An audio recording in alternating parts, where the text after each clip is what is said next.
Hantu perawat di RS Cipto Mangunkusumo. Latar belakang, Rumah Sakit Cipto Mangunkusumo, Jakarta dikenal memiliki lorong-lorong angker, terutama di ruang lama yang sudah tidak dipakai. Kisahnya, seorang perawat jaga malam pernah melihat sosok perempuan berpakaian perawat jadul berjalan pelan sambil menyeret sesuatu. Ketika didekati, wajahnya tiba-tiba berubah mengerikan dengan mata menghitam. Beberapa pasien juga melaporkan melihat perawat itu berdiri di ujung tempat tidur mereka sebelum lenyap. Jalan tol Cipularang adalah saksi bisu berbagai kisah misteri. Tengah malam, seorang sopir truk yang kelelahan melihat seorang wanita berdiri di tepi jalan. Kasihan, sendirian tengah malam begini, Rudi berkata dengan nada prihatin. Merasa iba, Rudi menghentikan truknya.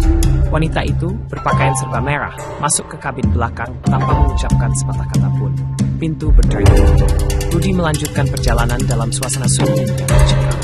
Sampai di rest area, Rudi berniat mengecek keadaan penumpangnya. Dia menengok ke belakang, namun kursi itu kosong. Namun ada sesuatu yang membuat Rudi hidupnya berdiri. Bekas tangan berdarah di kaca jendela. Detak jantung Rudi berdegup kencang saat dia keluar dari truk dan melihat sekeliling dengan cemas. Tidak mungkin, apa ini hanya mimpi buruk? Rudi bertanya, bingung. Bayangan misterius tampak dengan cepat melintas di belakang Rudi. Kisah ini diadaptasi dari laporan saksi mata dan legenda urban yang beredar di Surabaya. Seorang tamu hotel, Bapak Anton, mengeluhkan kepada resepsionis tentang suara bayi yang menangis malam.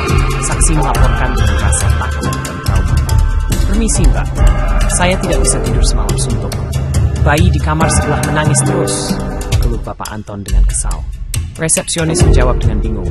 Maaf Bapak, kamar sebelah, Siti 31, sudah kosong bertahun-tahun. Tidak ada yang menginap di sana. Bapak Anton bersikeras. Ia yakin mendengar suara bayi sepanjang malam, kata narator dengan serius. Paginya, petugas kebersihan Ibu Siti memeriksa kamar Siti 31. Pintu berderit saat dibuka. Ibu Siti terkejut saat melihat di lantai berdebu bekas telapak kaki bayi yang kecil dengan jelas. Saksi melaporkan secara dramatis. Ya Allah, seru Ibu Siti dengan terkejut. Legenda bayi menangis di lantai B+ terus menghantui hotel tua itu hingga kini. Jakarta, tahun 2010. Malam sunyi mencekam. Seorang wanita bernama Ani sedang bersantai di rumahnya. Terdengar. Tiba-tiba telepon berdering keras mengagetkan. Halo? Ani menjawab dengan ragu. Aku basah sekali di sini. Suara serak mengalun dari ujung telepon. Suara itu berbisik dengan nada serak. Siapa ini? Ini tidak lucu. Ani membentak dengan ketakutan dan amarah. Jantungnya berdebar kencang. Melihat nomor yang tertera di layar membuatnya membeku. Ani terdengar ketakutan. Itu nomor suaminya yang sudah meninggal. Ponsel itu seharusnya terkubur bersamanya. Apa yang terjadi? Apa ini mimpi buruk? Ani bertanya dengan putus asa. Ani terisak mencoba menguasai dirinya saat ingatan tentang suaminya membanjiri pikirannya. Hentikan ini, mengapa kau menghantui aku?